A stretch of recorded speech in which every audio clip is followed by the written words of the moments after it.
a mi blog. Estuve muy entretenido con tu libro. Sí. Según entiendo, llegaste invitado por Tinta y Limón, que son amigos de Love Are Not People, una editorial muy interesante en Argentina, Tinta y Limón. Así que Ujú. todo lo que viene de la mano de ellos es muy interesante. Y este es el caso. Cine Capital, Sí. cómo las imágenes devienen revolucionarias. Eh, es un libro que recomiendo mucho porque, a ver, es difícil entrar al libro porque es un libro corto, pero muy denso. Si yo te digo, Jun, pues el libro está estructurado en 3 capítulos y yo diría que es una suerte de venir, es una historia, bueno, no es una historia, pero es como si es una fenomenología de la imagen ordinaria. Sí, sí, exactamente. Con un final utópico. ¿Podés... ¿qué pensás respecto de esta lectura? Pues yo creo que hay algo en esta lectura del cine que vos haces eh, que es muy... no solamente cronológica, sino que además es como una reflexión respecto del modernismo. Pero contanos un poco desde tu punto de vista cómo se resume esta historia de la imagen ordinaria en el cine. ¿Y qué es la imagen ordinaria? Sí, sí. Entonces yo creo que mi libro, o la especificidad de mi libro es algo, yo puedo decir que como subjetivación de las imágenes. Quiere decir que consideración de las imágenes como sujetos. Sí, claro. Pero sí, quiere decir que cuando yo hablo del laboro, no, del trabajo en el cine, yo digo que las imágenes trabajan, ¿no? Esto es algo muy específico en mi libro, creo. Pero no es desde el principio de la historia del cine, las imágenes trabajan. Yo creo que hasta al fin de 1910, tal vez, el cine es algo parecido al comercio. Quiere decir que, por ejemplo, los hermanos Lumière buscan imágenes extraordinarias en los países extranjeros para vender después todas las imágenes filmadas en países extranjeros. Yo creo que en los principios de la historia del cine, entonces hay un comercio de imágenes. Pero lo que cambia totalmente es tal vez que a través de la introducción del montaje en el cine. Esto es al fin de los años 1910. Y hasta este momento, el montaje, el montaje funciona de tal suerte que ponga las imágenes al trabajo colectivo para producir plusvalía. Pero ¿qué quiere decir las imágenes que trabajan, no? Las imágenes, por ejemplo, como los pájaros de Hitchcock. Melanie? I want you to go as quietly as possible. Do not make a sound until I tell you to run. Then run as quickly as you can. Now, does everybody understand? Yes, Miss Hayward. All right, John, you lead the way.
Lo que es muy interesante en esta película es que todos los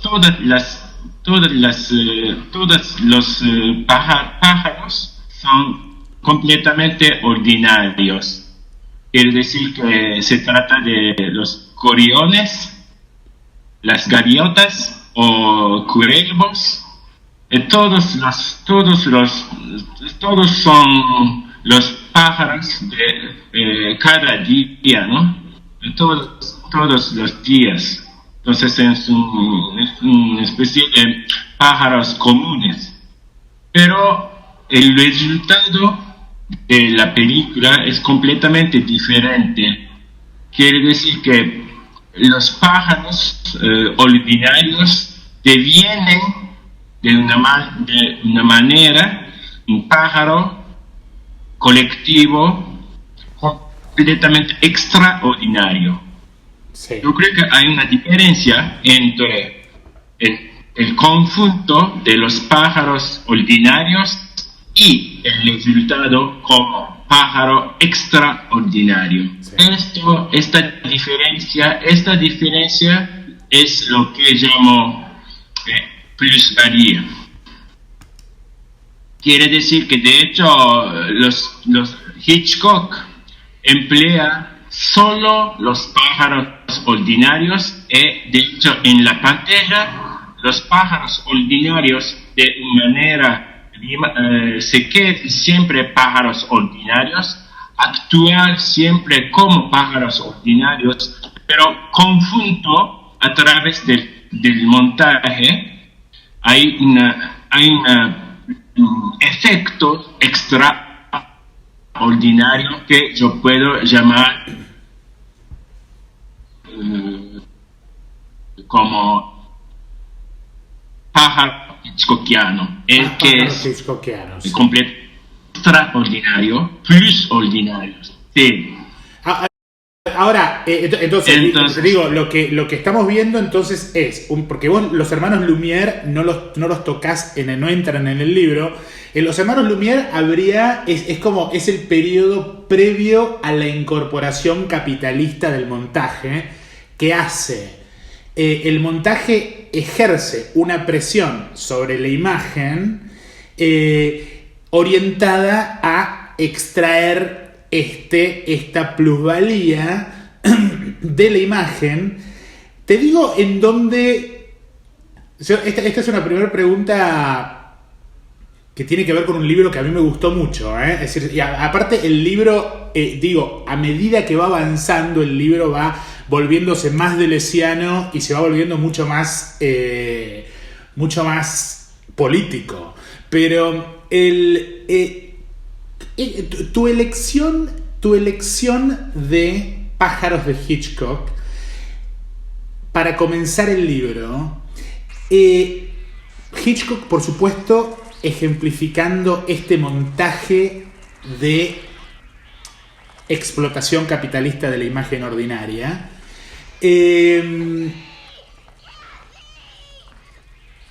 Pero hay un momento en donde estos pájaros que estamos viendo, ¿no? Estos pájaros actúan, vos lo llamás bolchevismo ornitológico, es decir, como que actúan devienen bolcheviques. Esta incorporación de la palabra bolchevique para el conjunto de pájaros explotados como imagen ordinaria en Hitchcock, ¿no confunde? Porque en definitiva, en Hitchcock, si hay algo que no hay, es bolchevismo. Sí, exactamente, porque de hecho lo que es muy especial en la película de Hitchcock es precisamente ausencia de un tipo de Lenin o Lenin-Garión o una especie de cuervos bolcheviques, ¿no? Entonces, no hay ninguna imagen, no hay ningún pájaro extraordinario por sí mismo. Okay. Esto es idea. Todos los pájaros son ordinarios en el sentido de que no hay ningún pájaro extraordinario por sí mismo que representara una especie de preconciencia de los otros demás pájaros, ¿no? Entonces no hay estructura de partido, no hay estructura de vanguardia, pero inmediatamente los pájaros devienen vanguardia. Esto es idea. ¿Cómo? Digamos, ¿por qué los pájaros en Hitchcock son vanguardia? Sí, porque de hecho se trata de una revolución. Se trata de una revolución ornitológica contra los seres humanos. Entonces yo puedo hablar, yo creo que yo puedo hablar un poco del aspecto revolucionario en la película de Hitchcock. Es por eso que yo digo que, pero de hecho lo que me interesa mucho es que esta ausencia de estructura jerarquizante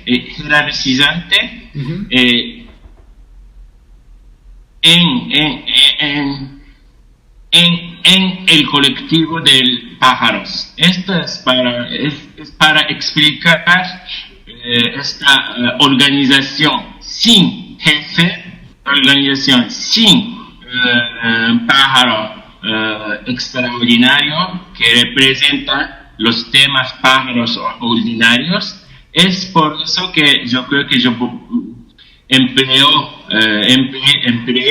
el término vanguardia para comparar a la organización leninista. Claro, porque no hay ningún leninismo. Sí. Porque por el otro lado, en tu argumento, el momento del pájaro de Hitchcock es el momento fundante de el montaje capitalista, digamos. Es como al mismo tiempo es el final de cualquier posibilidad de vanguardia en el sentido, porque yo creo que ahí mi problema con eso es el concepto de montaje, porque el concepto de montaje, yo soy un historiador del arte, ¿no? Y el concepto del montaje es un concepto muy cargado de bolchevismo desde la pintura, ¿no? Es decir, y la fotografía, con lo cual, pero esto es algo que vos estás reclamando, que Hitchcock directamente lo vacía, lo transforma obviamente en un instrumento de acumulación capitalista, ¿verdad? Y pasamos al segundo momento. Y el segundo momento es el que... Y a mí este segundo momento me parece muy rico en tu libro, desde un punto de vista de lo que vos decís de la imagen, porque acá lo que ocurre... ¿Qué es? Explícanos qué ocurre con Eric Rohmer, el signo de Leo. Salut la compagnie! Bonjour mesdames, bonjour messieurs. Je vais avoir l'honneur de vous présenter le baron Champès de Castagnac, l'homme qui fut le plus riche du monde. Ah, Jean-François, écoute-moi bien. Tu m'écoutes? Ma tante est morte. J'hérite. C'est vrai, vraiment? Je suis milliardaire, milliardaire. Vous viendrez passer vos vacances dans mon beau château. Vous vous débattrez sur mes pelouses. Vous viderez ma cave. Vous êtes né sous le signe du lion? Ouais. Moi aussi. Ah, c'est merveilleux. C'est le signe le plus noble. Oh non, chérie. Ah non, tout de même. Pierre n'aurait pas inventé une histoire pareille. Primo, il n'habite plus qu'à les Grands Augustins. Il paraît même que ça a bardé, il y a eu expulsion par huissier. Vous connaissez pas sa nouvelle adresse? Non, monsieur. Moi aussi, je le cherche. Alors, impossible d'avoir son adresse. Vous pensez comme il l'a laissé? Mais j'y pense, vous avez son adresse, non? Oui, hôtel de Seine. 775 francs, tout compris. Oui, oui. Vous n'avez pas de bagages? Défense de sortir avec les bagages. Non, ce sont pas mes bagages, c'est ma serviette. Ce sont vos bagages. Faut absolument que tu me dégotes une piole pour vous piller ce soir. Hein? Monsieur Radesco! Il est pas là! Et où est-il? Il n'est pas là!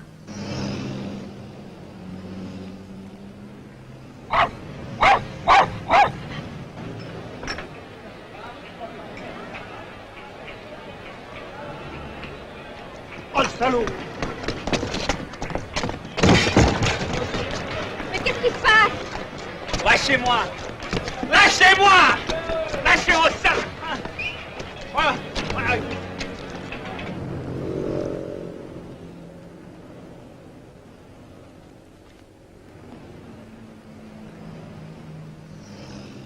Et puis d'abord, qu'est-ce que vous faites? Hein? Moi, je suis musicien. Ah oui, on la connaît, votre musique. Elle avait un jupon plein de trous, elle fréquentait un tas de voyous. Mais quand elle passait auprès de vous avec ses grands yeux noirs si doux. J'en ai jamais tiré un sou de ma musique et ce n'est pas maintenant que ça va commencer.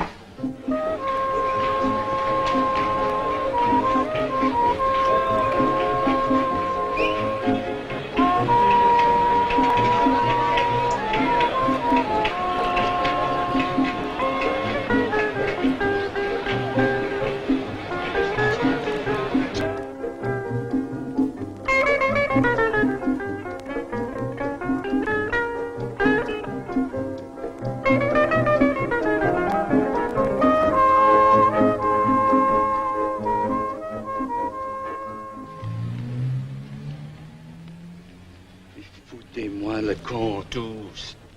On ne peut pas être seul. On ne peut pas être sans ces gens. Ah, pour moi, vous pouvez y aller, hein, tant que vous voulez. Surtout mon profil gauche, c'est le meilleur. Et puis, pas perdu pour tout le monde.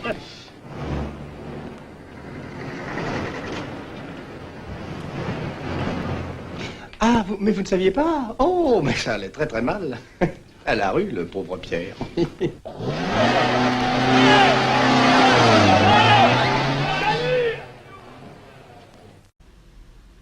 Sí. ¿Qué ocurre aquí? Sí. Sí, sí, es verdad. Con el signo de León de Eric Rohmer, lo que es muy interesante es la aparición inmediata de la existencia del dinero.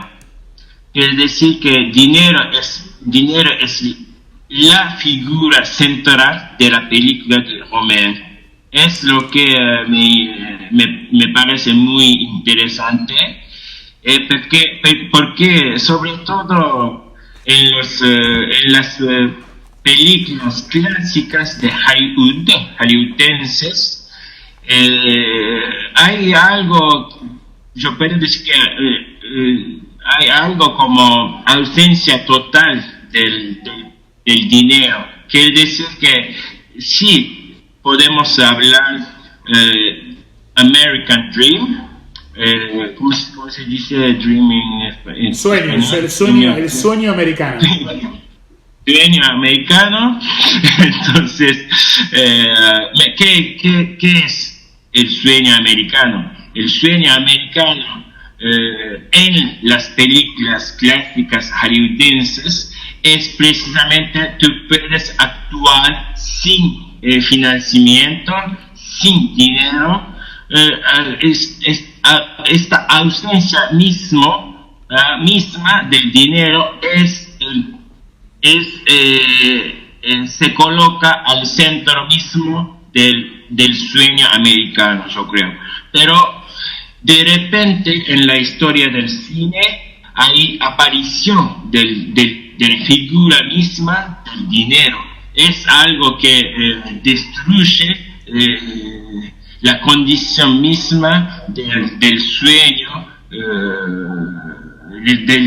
americano, del sueño cinematográfico. Claro. Representado por porque lo que vos estarías diciendo es que en Estados Unidos e Inglaterra, ¿no? Hitchcock, es decir, en ese mundo anglosajón, el dinero es como que es inmanente, es como es incorporado inmanentemente dentro del proceso de montaje como instrumento de explotación, mientras que en la Nouvelle Vague con Eric Rohmer, por ejemplo, hay un primer momento en el que el dinero pasa a ser tematizado, es decir, pasa a ser tema. Y acá es donde viene la parte que a mí me interesó mucho, que es un análisis muy, muy bello en el libro que haces de la contraposición técnica entre... A mí me interesa mucho la estética, mucho la forma, es decir, y la contraposición técnica que vos haces entre los momentos en los cuales en Rohmer el dinero es representado, que es básicamente cuando el personaje central que está, ¿no? que le quedan creo que 400 francos para gastar y el modo que Rohmer trabaja esos momentos transaccionales del dinero es a través del campo contra campo, mientras que en el momento en el que el dinero la falta de dinero, en este caso, ¿no? La falta de dinero demuestra la imposibilidad de acceder a la ciudad. El modo en el que Rohmer trabaja es a través de la opacidad de las superficies vidriosas, es decir, el reflejo del sol en el Sena. Y esto, digamos, es como que es como que la articulación del reflejo aparece en tu argumento como una suerte de automatismo, ¿no? Es como un automatismo en tanto dispositivo crítico que usa el modernismo en la Nouvelle Vague, porque es como, este es el primer momento en el cual la representación deja lugar a la indeterminación visual, ¿no? Es decir, el brillo la opacidad, el brillo, la imposibilidad de representar. Es como que el cine como imagen plantea su propio límite. Sí. Es verdad que el dinero aparece entre dos imágenes.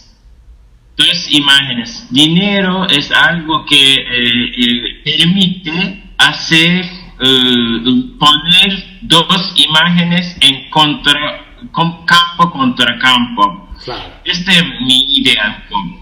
Pero, ¿qué quiere decir? En un campo hay un personaje que quiere comprar algo, que este algo se coloca en un contracampo. Pero el problema es, la pregunta es que es de cómo entrar con este algo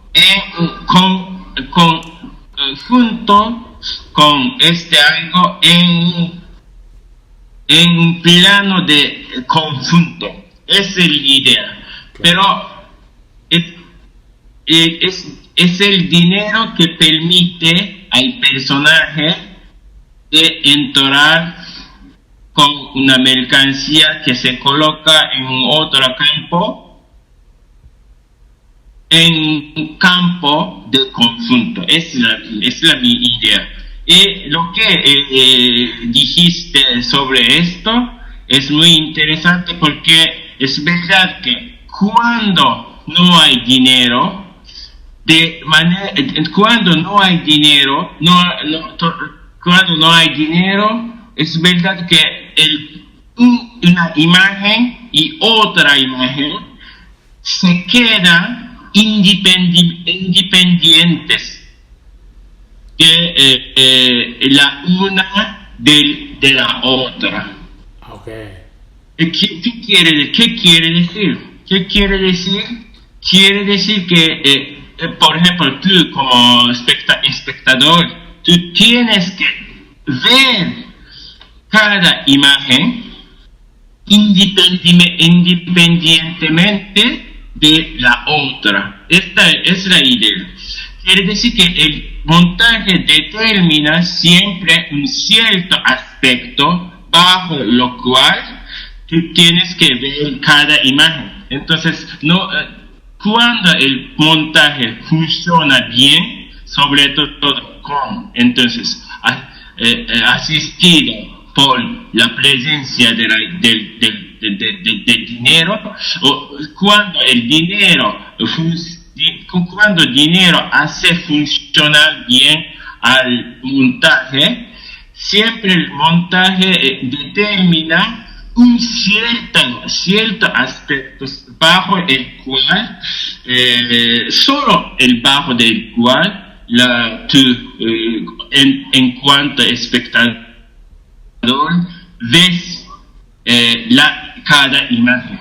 Pero cuando el montaje entra en disfunción total, a causa de la falta de dinero, tú se encuentras inmediatamente enfrente de cada imagen, sin conectarla con otra imagen. Entonces tú es forzado a ver cada imagen bajo todos sus aspectos en su totalidad. Yo creo que es lo que dijiste, ¿no? Yo creo que es la idea. Claro, pero a ver, porque respecto de los ejemplos que vos das, porque entiendo esto que acabas de plantear, lo entiendo en términos de, digamos, lo que vos llamás en tu libro, citando a Deleuze, el régimen cristalino, es decir, la imagen ordinaria que se autovaloriza a sí misma. Pero en el ejemplo que vos das de Römer, la opacidad, es decir, es como que el director en este caso, toma la iniciativa de marcar el límite visual entre la transacción entre imágenes y la imposibilidad de esa transacción. Es como que en el reflejo del sol en el Sena, cuando él ve la bolsa de pan flotando, lo que Römer está haciendo es incorporando la opacidad y la abstracción para denotar el límite de la transaccionalidad de las imágenes. Es como que y yo creo que por eso es interesante cómo vos ponés esa película en ese momento del libro, porque es como que marca el límite. Pero ya me das el paso para el próximo paso, que es este momento es el momento en el que la imagen rechaza el tener que producir plusvalía metafórica, ¿no? Y esto vos das el ejemplo de Römer, pero también el ejemplo de Jacques Tati. Explicaba un poco esto de la imagen que se resiste a... Yo creo que una vez liberado de la estructura de montaje, las imágenes devienen más o menos independientes. Por ejemplo, en el caso de Romer, yo creo que la escena y el protagonista, enfrente de la escena, el protagonista deviene completamente vedente, ¿no? O hay un vidente, ¿cómo te dice? Sí, como que ve. Sí, vedente. Pero quiere decir que el protagonista sin dinero no llega a establecer un tipo de relación, acción-reacción con la escena, por ejemplo, con la París en general. Entonces el protagonista se vuelve en puro vedente, sin capacidad de actuar sobre lo que se coloca en otro campo. Es la idea, ¿no? Te interrumpo un segundito ahí, porque me pregunto porque a mí del libro lo que más me quedó fue esa escena de Römer del Sena, porque yo creo que es el momento, a ver, porque hasta este momento la imagen funciona ópticamente. Hasta ese momento. En ese momento en el que él ve la bolsa de pan flotando en el Sena con el reflejo que lo enceguece, la imagen deja de funcionar ópticamente y pasa a funcionar materialmente, en términos de que construye en inglés sería un embodied eye, ¿no? Es como que es el momento en el que París dice: yo soy materia, ¿no? Sí, yo creo que sí. Yo soy materia, sí. y para interactuar conmigo necesitas dinero. Si no, soy materia y no podés penetrar. Sí, exactamente. Yo creo que estoy completamente de acuerdo contigo. Que esto es un poco lo que ocurre. Sí. Esto es un poco lo que ocurre en pintura con, por ejemplo. Mira, yo quiero hacer estoy saliendo de tu libro. Estoy haciendo como libre asociación de ideas con tu libro. Pero el momento del Sena funciona un poco como una pintura de Jackson Pollock, ¿no? Sí, ¿no? exactamente. Es sí, el sí. momento en el que la promesa de la materialidad reaparece con toda su violencia, y al mismo tiempo su imposibilidad, ¿verdad? Perdóname con este detour, pero que además los detour tienen mucho que ver con tu libro, ¿no? Es un libro que está a favor de las perversiones y de los devenires. Pero antes de llegar a eso, bueno, cuando vos hablas de antes de seguir, quiero felicitar. ¿Cómo hablas español también? No, en serio, ¿de dónde lo aprendiste? Sí. Siempre fui de la escuela, de la universidad, pero sabes que estudié en París. Y cuando vivía en París, de hecho, vivía en una residencia de los estudiantes mexicanos. Ah, qué pena. Durante 2 años. Qué pena. Pero, ¿sabes que ahí en París hay un lugar que se llama la Cité Universitaire, claro, la ciudad universitaria, en donde hay 40 residencias que representan cada una un país. Estaba en una residencia que se llama la Casa de México. Casa de México, claro. Pero este momento, de hecho, hay muchas cosas interesantísimas en Latinoamérica. Latinoamérica quiere decir que es la segunda mitad de los años 90, con los zapatismos, etcétera, ¿no? Entonces, para mí, para aprender español, para aprender castellano, es una cosa como una piedra para 2 pájaros.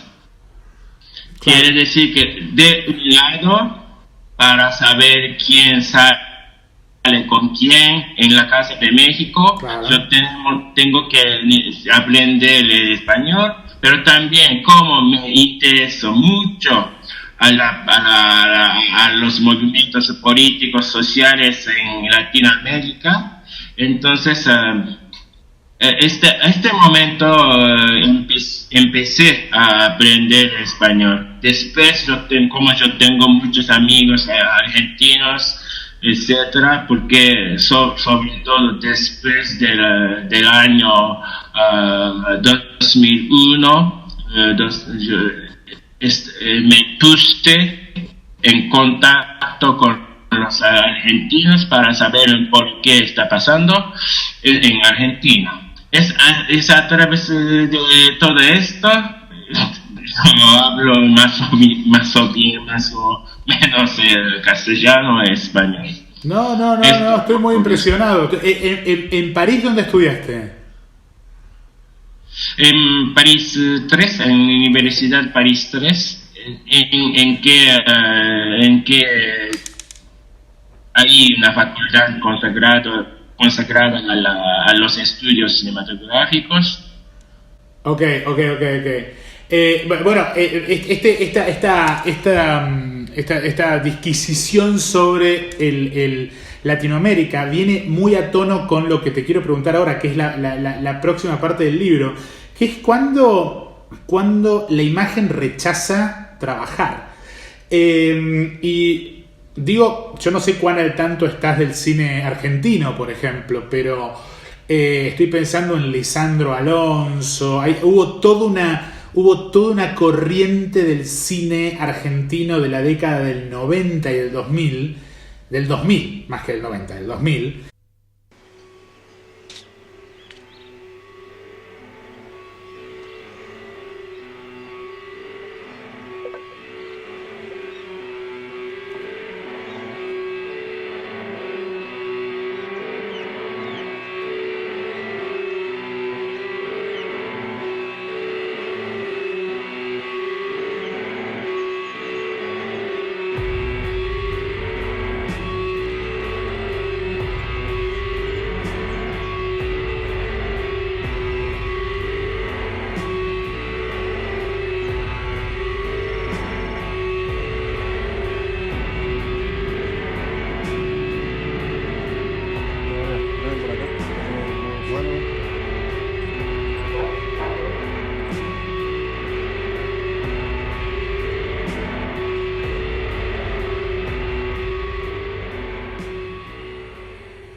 que está muy vinculado con esto que vos planteás de la imagen que rechaza su metaforización, ¿no? Y vos lo das, comenzás como ejemplo con, bueno, una de mis películas favoritas, ¿no? Antonioni, Michelangelo Antonioni, Blow Up.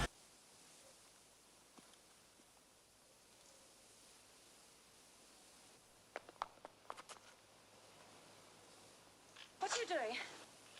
Stop it! Stop it! Give me those pictures. You can't photograph people like that. Who says I can't? I'm only doing my job. Some people are bullfighters, some people are politicians. I'm a photographer. This is a public place. Everyone has the right to be left in peace. It's not my fault if there's no peace. You know, most girls would pay me to photograph them. I'll pay you. I overcharge. There are other things I want on the reel.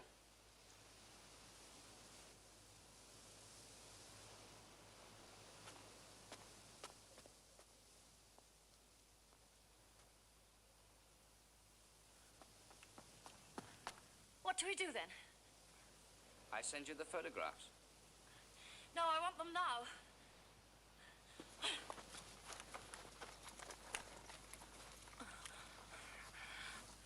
Now! What's the rush?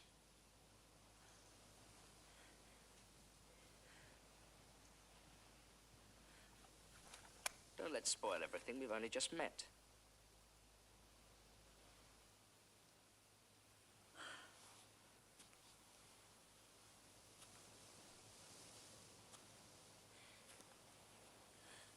No, we haven't met. You've never seen me.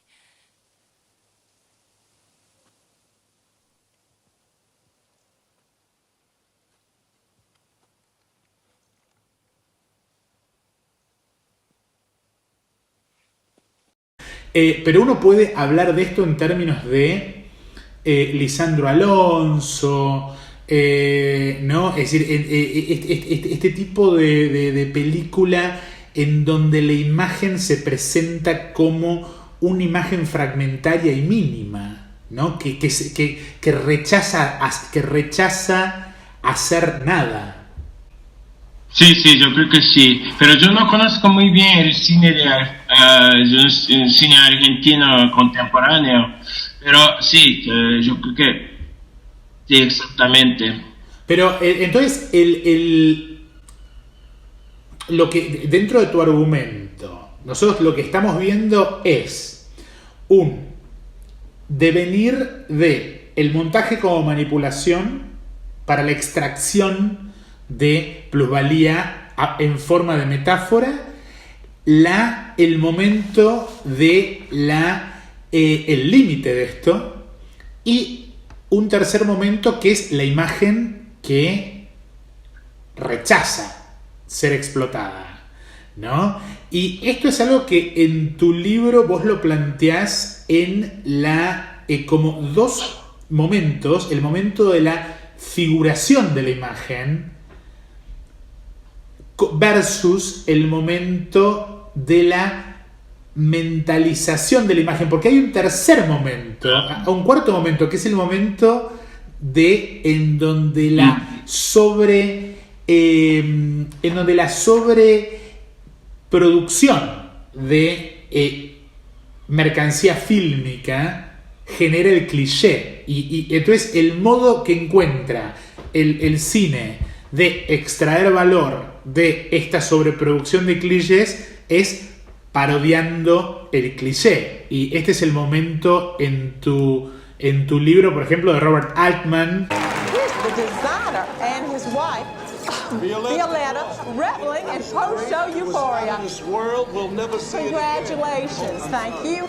Congratulations. Hello, darling. Wonderful show. What about the shapes? Are they feminine? Well, Kitty, I think that my ideal woman has a bust, waist and hips, and she's not shy of her shoulders.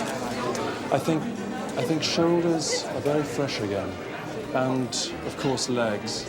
She doesn't have to have legs, but It's wonderful if she does, don't you think? And it seems that she's also got... Excuse me. I'm putting this in your pocket. Bustle is bad. I think you should read it, and then I think you should call me. But now let's look at the modern dress. Oh, my Lord. Albertine! Harry Belafonte! Harry! Yes. Give me. Mr. Belafonte, can we do Harry? Hey, remember me? Yes, I do. Great. Could we do that interview now? Mike? Yes. We rolling? I'm standing here with a gentleman who needs no introduction, I believe. Hi. What brings you to Paris? I'm here to do your film. It's about Ronald Reagan becoming president again. Nancy Reagan is running a secret government. Ollie North is Secretary of Health and Resources. Yeah, and Sidney Poitier is playing part of the Black Eyed People of American Express. Y el, ¿no? Y el nuevo cine. Sí, contame. Sí. Hay algo distinto. Quiere decir que, ¿sabes que yo hablé de una especie de tránsito del cine capital, del capital comercial al capital industrial que se ocurrió entre los años 1910 y 1920 con introducción del montaje en el cine. Esto. Pero yo creo que al fin de los años 60, yo creo que hay otra transición. Transición del cine capital, del cine del capital industrial al capital financiero. Sí. ¿Qué quiere decir cine capital en cuanto cine capital financiera?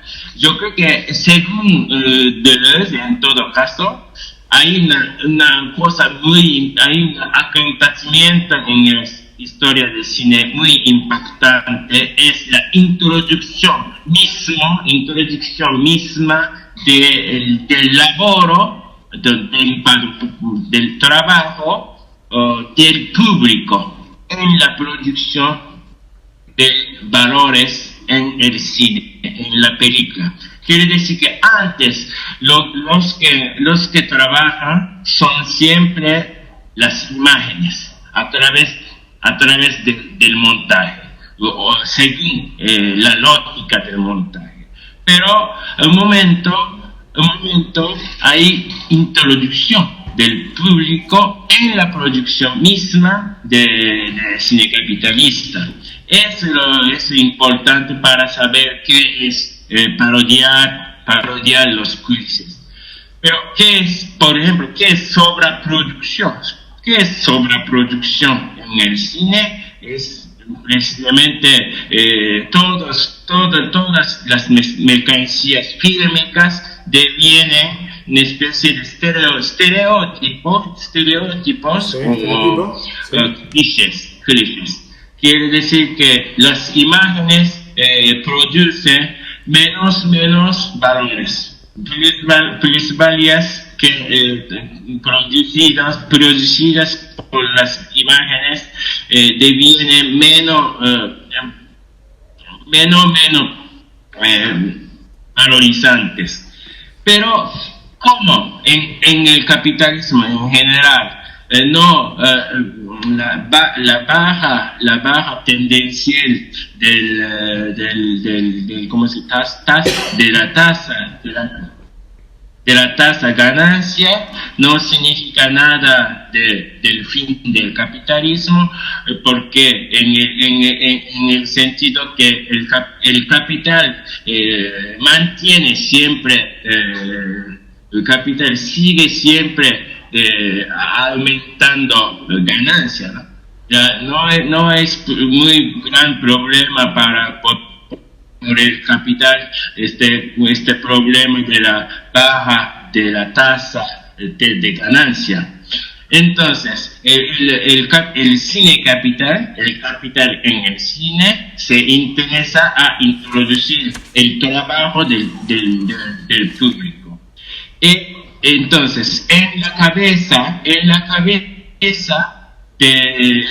del público hay una acumulación de montón de mercancías fílmicas ya producidas. Con esto el público trabaja sobre las imágenes que producen los clichés, los estereotipos. Esta es un poco la idea. Quiere decir que tal vez que las imágenes no producen sino clichés, pero fuera de la pantalla hay el público con su memoria increíble de las mercancías fílmicas ya producidas, trabaja sobre las imágenes. Es la idea. Yo creo que es algo que ver con la financiarización de la producción capitalista en general. Quiere decir que introducción, no en este caso, no el espectador, pero es espectador.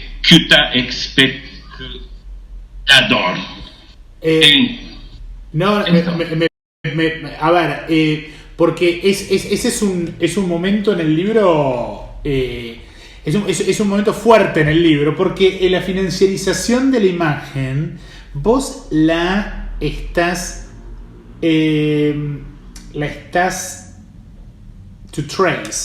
tracing, la estás yendo a buscar a Hitchcock. Y porque en cuanto yo vi tu definición de la financiarización de la imagen como la inclusión del público, del trabajo del público en el proceso de producción de valor dentro del aparato cinematográfico, uno no puede dejar de pensar en, por ejemplo, el modo en el que funcionan hoy las industrias creativas, ¿no? En términos de Instagram, ¿no? Es decir, donde ya, de una forma, Instagram, en términos de que es la escenificación del espectador como espectáculo. Es decir, donde ya no solamente se incluye el trabajo del espectador en Instagram, sino que además ya se produce una suerte de pornografía de la inclusión del espectador en el espectáculo, ¿no? En donde ya en el sistema neoliberal ya el público o digamos la relación, la diferencia entre el trabajo y la vida desaparece. Y uno ya al vivir uno ya trabaja. Es como que vos estás ubicando en ese momento de la historia de las imágenes en Hitchcock el primer momento en el cual se produce esta incorporación de la vida en el trabajo del ocio. ¿Trabajo del ocio, del trabajo del leisure, ¿no? Es como que the life gets into leisure as job. Okay. ¿No? Es decir, y esto es como que ese es el neoliberalismo cultural por definición, ¿no? Del punto de vista del espectador, yo creo que hay algo como leisure deviene trabajo. En la sala de cine, es seguro. Pero precisamente para sacar algo, para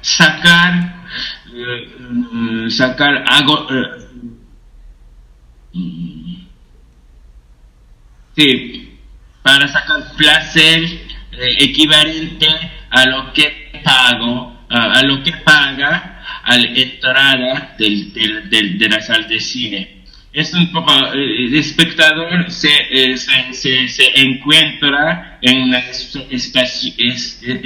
una situación paradójica, porque de un lado entrar en cine es un acto de leisure, pero de hecho el espectador está forzado a trabajar por sí mismo.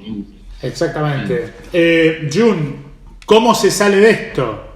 ¿Cómo se emancipan las imágenes? Sí, yo creo que ahí, de hecho, yo creo que mi libro pone como primero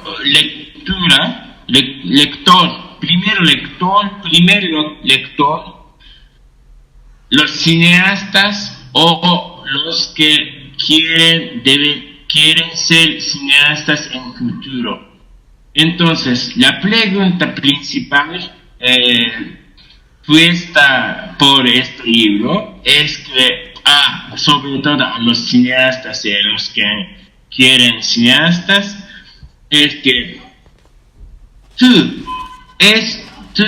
quieres devenir agente del Cine Capital, o tú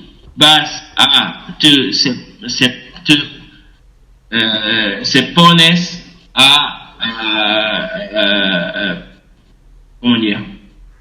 al lado de las imágenes existentes contra la explotación cinecapitalista. Esto es un poco mi idea principal de este libro. Que quiere decir que sí.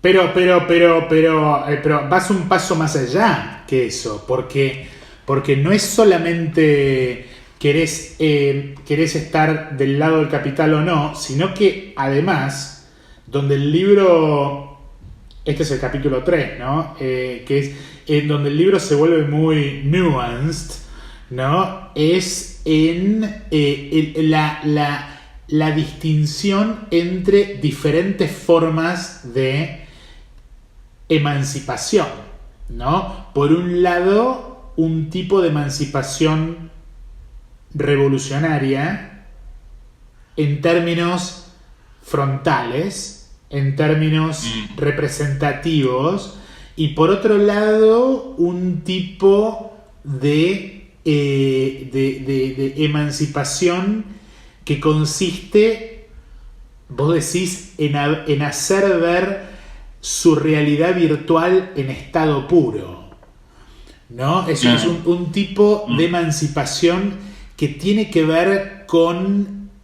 Vos diferenciás entre revolución y devenir revolucionario. Explícanos un poco esta distinción, que creo que es clave para el libro. Sí, yo creo que de hecho producción de la plusvalía metafórica o del sueño, etcétera, existe siempre, de hecho, en todas las películas. Hay siempre un momento en donde el montaje funciona bien, en este sentido. Hay siempre este tipo de explotación de la parte del cine capital de las imágenes que trabajo. Pero al mismo momento, a veces las imágenes constituyen otra forma de relación entre ellas. Esto es lo que me interesa mucho. Es que, sí, ¿cómo dice? Cuando las imágenes aparecen en su totalidad, Quiere decir que cuando las imágenes aparecen en su plenitud, con todos los microsignos que componen esta imagen,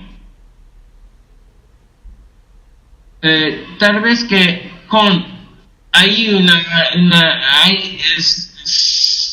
una posibilidad de encontrar como una especie de resonancia silenciosa entre las dos imágenes. Quiere decir que de un lado de los microsignos componentes de una imagen con los microsignos componentes de otra imagen, al nivel puramente óptico o sonora que trata en el caso del sonido. Quiere decir que en el sonido también, cuando el montaje cinecapitalista funciona bien, es verdad que tú escuchas un sonido solo bajo un cierto aspecto, pero cuando el montaje entra en disfuncionamiento, de repente tú escuchas un sonido en su totalidad bajo sus todos aspectos o con todos los microsignos que componen este sonido. De un lado, un sonido en su totalidad, en su plenitud, y otro lado hay otro sonido en su plenitud. Y en este contexto, en esta condición, hay siempre la posibilidad de establecer una resonancia, una relación de resonancia, o si quieres, una especie de creación en términos spinozistas, creación de una noción común, puramente óptica o sonora, entre los dos sonidos y las dos imágenes. Esto es una especie de constitución de una comunidad completamente fuera de la comunidad de la sociedad industrial cinecapitalista. Esta es mi idea de devenir evolucionario de las imágenes. Quiere decir que creación de una noción común. Perdón, te interrumpí. Perdón, seguí. Sí, una noción común óptica sonora entre las dos imágenes para constituir una comunidad. Esta es mi idea. A ver si lo entiendo un poco mejor, porque acá entramos en un plan. Vos hablás del concepto de imposibilidad, el concepto de poder. Vos usás el ejemplo de Francis Bacon.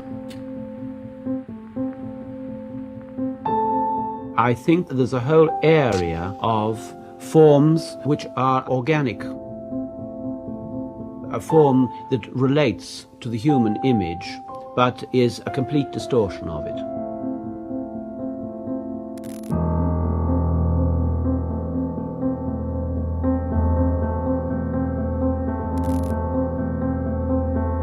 Most of those pictures were done of somebody who was always in a state of unease. You are working on all sorts of very private feelings about behavior and about the way life is. At that moment, I'm thinking of nothing but how hopeless and impossible this thing is to achieve. And by making these marks about which I don't know how they will behave, suddenly there comes something which your instinct seizes on as being for a moment the thing by which it could begin to develop. With the record of the image comes the mood, because you can't make an image without it creating a mood. A person or a thing, either a portrait or a figure. I think there's a whole world there to be opened up. ¿No? El ver el muro de clichés en el blanco de la tela, como para poder trabajar contra eso.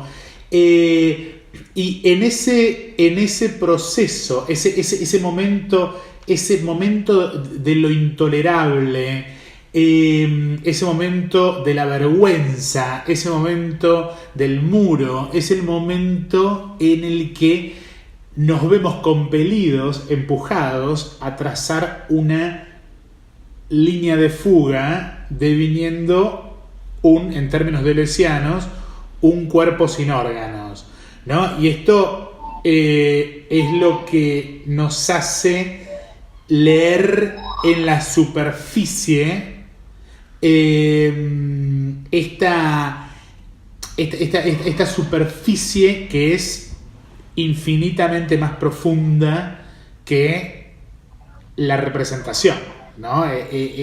Y vos lo que planteás es que el cine trabaja en esa superficie, en ese plano de legibilidad. Pero el tema es que cuando vos vas a la cuestión, al ejemplo cinematográfico, y si querés, es mi duda respecto del planteo, porque hay como en el libro permanentemente se va saltando entre lo alegórico, ¿no? Por ejemplo, el personaje que representa a el dinero, el personaje que representa a el que no trabaja, Jacques Tati, el personaje que representa a la minoría, Glauber Rocha, ¿no? O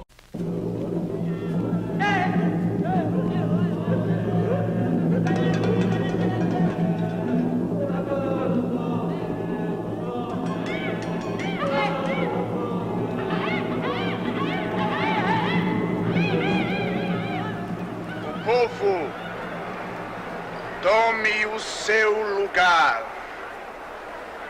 O processo vai começar. Bendito seja aqueles que têm fome. Bendito seja a miséria. Porque dia eles se libertarão. Enforca! No dia que Pasolini, o grande poeta italiano, foi assassinado, eu pensei em filmar a vida de Cristo no terceiro mundo. O pássaro da eternidade não existe. Meu pai me traiu. Existirá uma síntese dialética entre o capitalismo e o socialismo. Estou certo disso. Já dizia o presidente Médici, em visita ao Nordeste, no auge do crescimento econômico do Brasil, que a nação ia bem, mas o povo ia mal. No final do século XX, a situação é a seguinte: existem os países capitalistas ricos e os países capitalistas pobres. Existem os países socialistas ricos e os países socialistas pobres. Na verdade, o que existe é o mundo rico e o mundo pobre.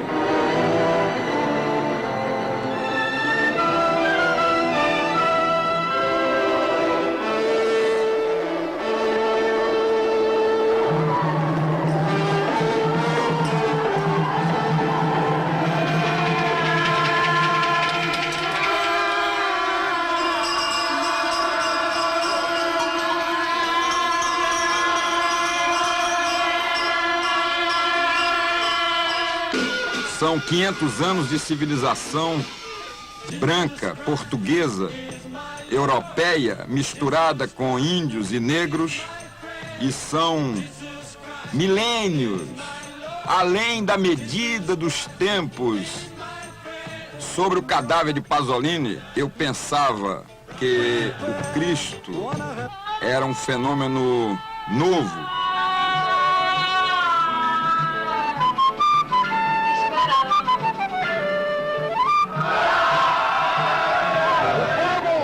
Das paixões revolucionárias!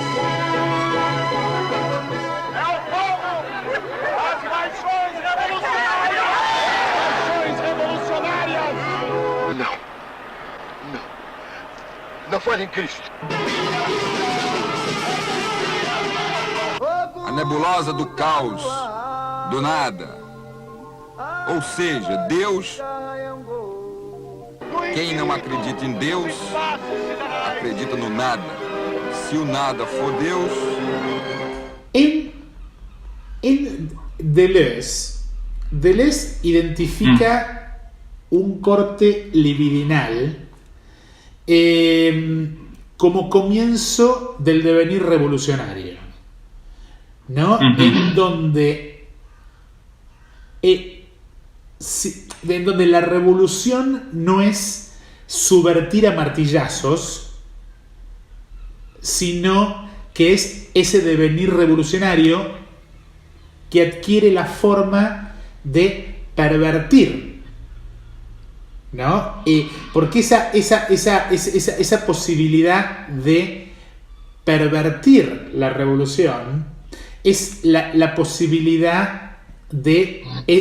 se define a partir de la relación entre minorías, es decir, nunca vos algo que planteás es que el pueblo nunca es único, sino que no, el pueblo siempre es minoritario y siempre está en una situación de fracaso, siempre está en una situación de fragmento. ¿Cómo? Ahí estamos totalmente de acuerdo, porque en el momento en el que vos transformás esto en ejemplo, das ejemplos como Glauber Rocha, los ejemplos de perversión superficial, ¿no? Godard y demás. Yo lo entiendo en términos de la relación entre minorías. Me cuesta entenderlo todavía, me cuesta entenderlo en términos de la imagen cinematográfica. ¿Cómo se...? Yo soy... A ver, mi pregunta entonces es muy básica. Yo soy un cineasta. ¿Cómo pervierto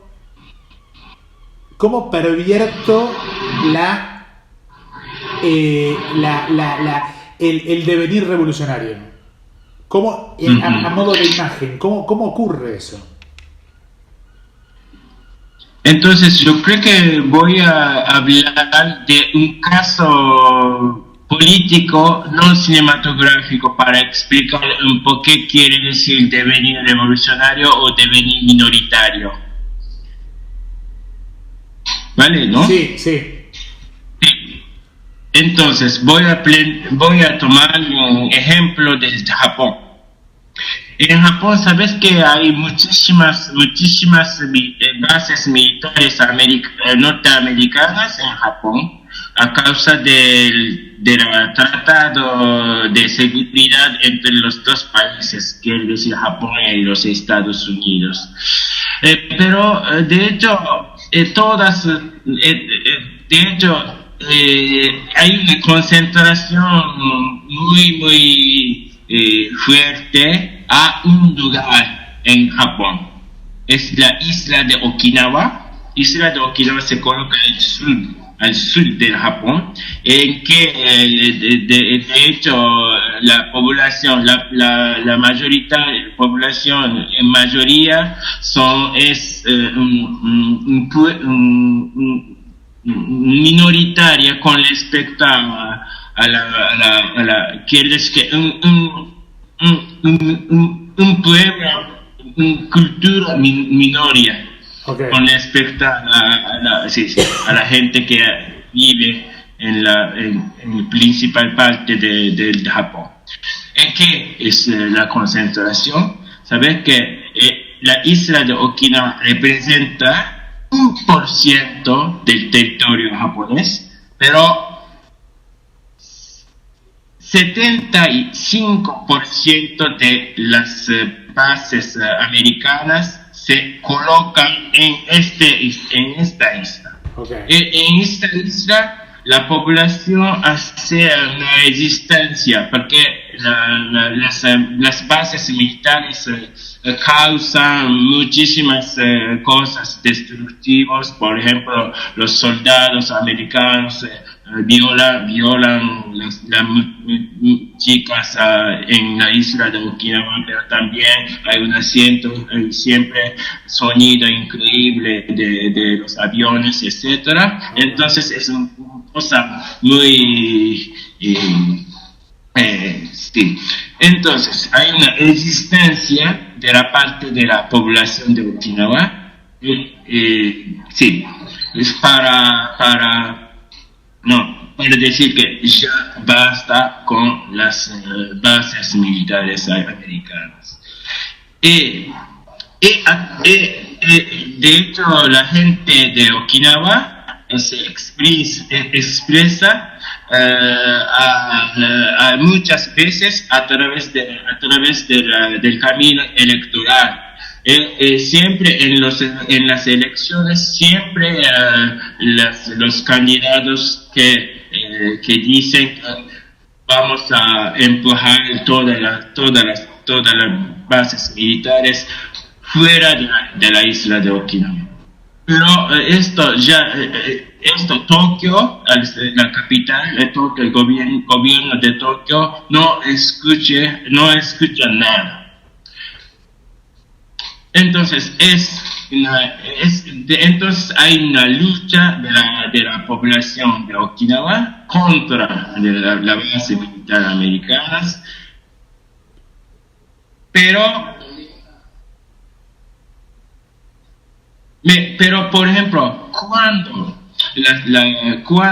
la gente de Okinawa destituye de una manera las bases americanas al Japón central, la gente de Okinawa sabe muy bien que habría un otro Okinawa en el Japón central. La lucha es complicada porque de un lado la gente de Okinawa no quiere en absoluto la existencia de las bases en su territorio, pero no quiere tampoco la creación de nuevo Okinawa en el Japón central. Okay. Esto es algo interesante. Quiere decir que sí, solo la gente de Okinawa quería rechazar las bases militares americanas fuera esto es una especie de integrarse en una mayoritaria. Quiere decir que integrarse en la mayoritaria, ¿no?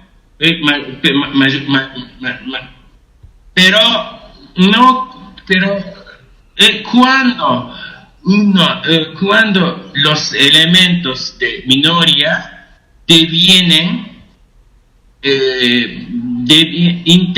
se integran en una mayoría, lo cual lo que causaría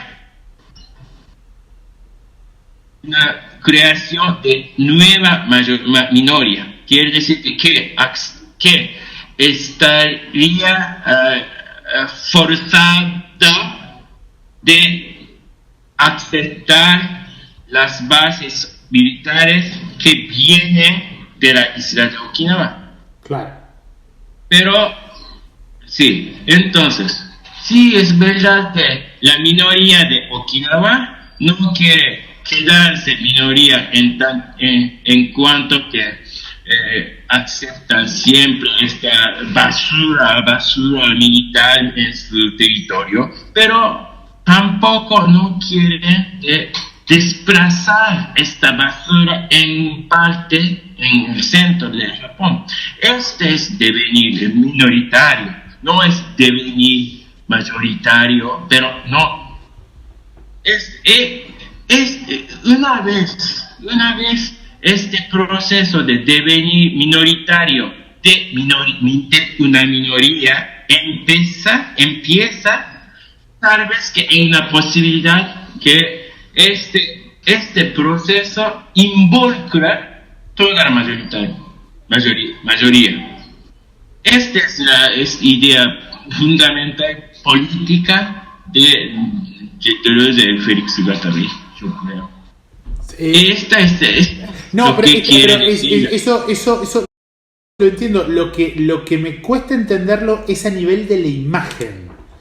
Digamos, el devenir, la perversión a través de la sociedad, a través del vínculo entre la minoría que rechaza ser mayoría, lo entiendo. Pero esto es un poco, ¿no?, la lógica queer deleuziana de el rechazo a la revolución como lo declamatorio, como lo directo. Pero ¿cómo esto opera al nivel de la imagen? Esto es lo que no termino de... salvo que recurras a personajes como alegorías de la minoría. Pero así como nosotros veíamos en Eric Rohmer el límite de la representación, ¿vos ves en el cine, en algún tipo de cine, esa capacidad de perversión que permite la emancipación de la imagen?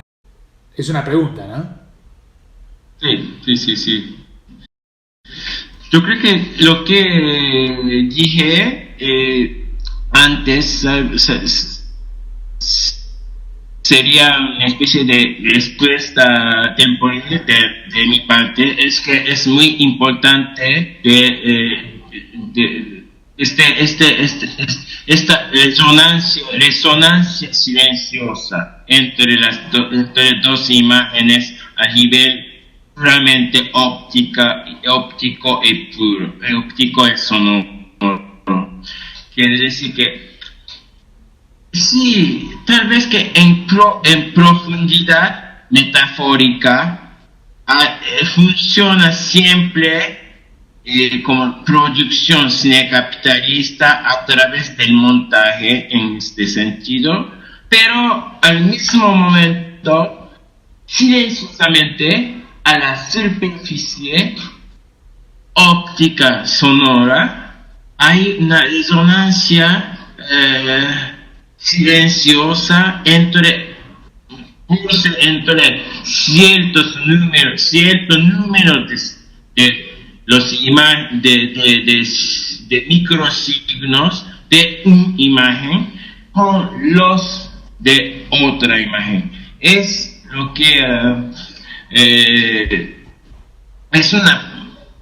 lo que, por ejemplo, en la película de Ozu, etc., hay siempre este tipo de cosas. Quiere decir que la historia se desarrolla de manera muy normal. Quiere decir que el montaje que desarrolla la historia funciona muy bien, conectando las imágenes en el sentido de producción cinecapitalista, pero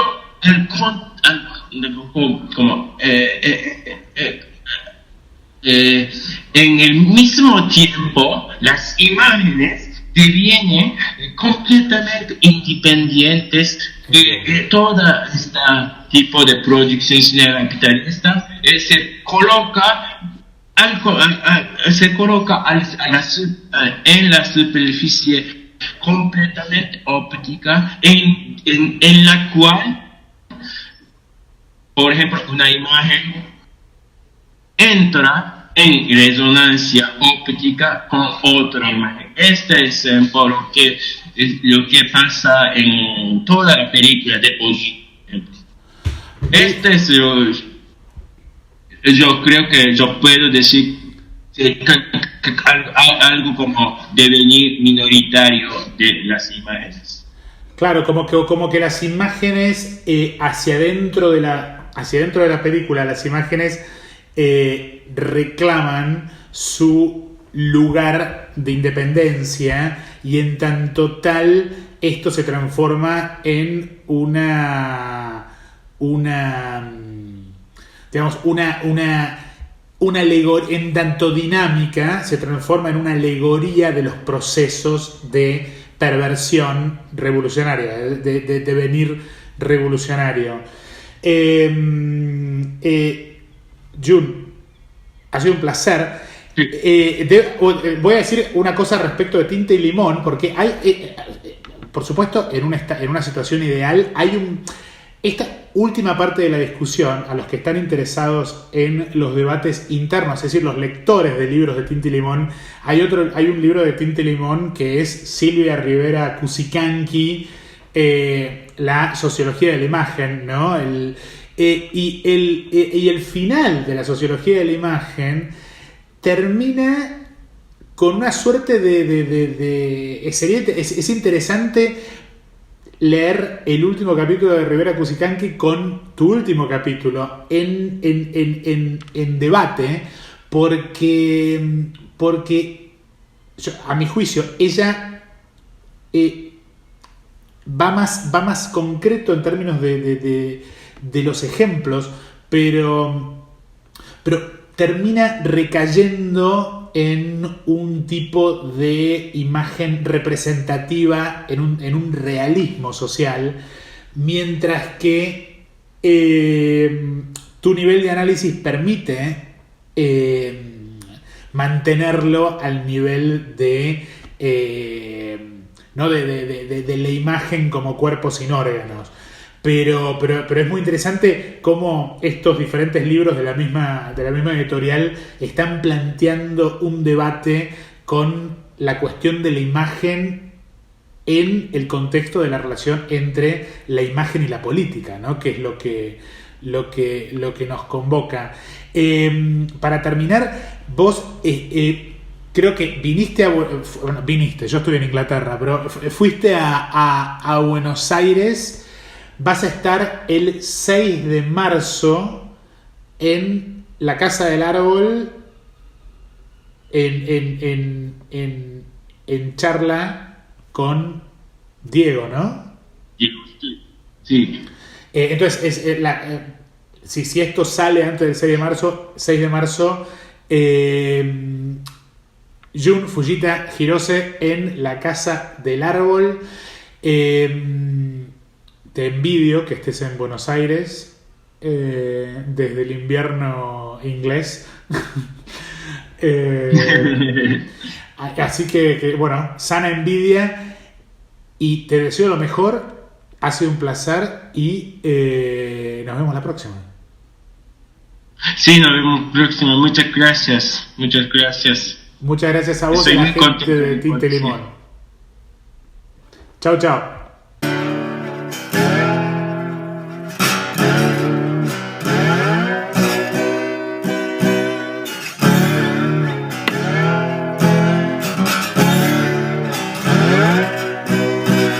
Love are not people.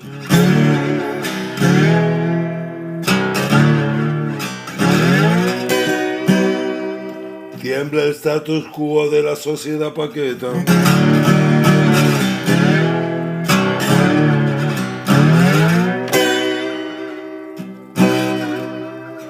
Tiembla la barreta.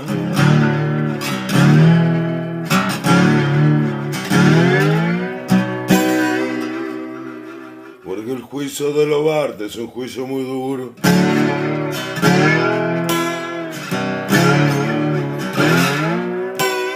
Gracias, Rodrigo.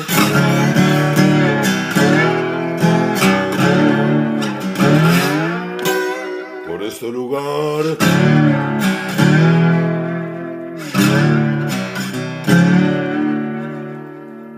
Para escribir y conversar.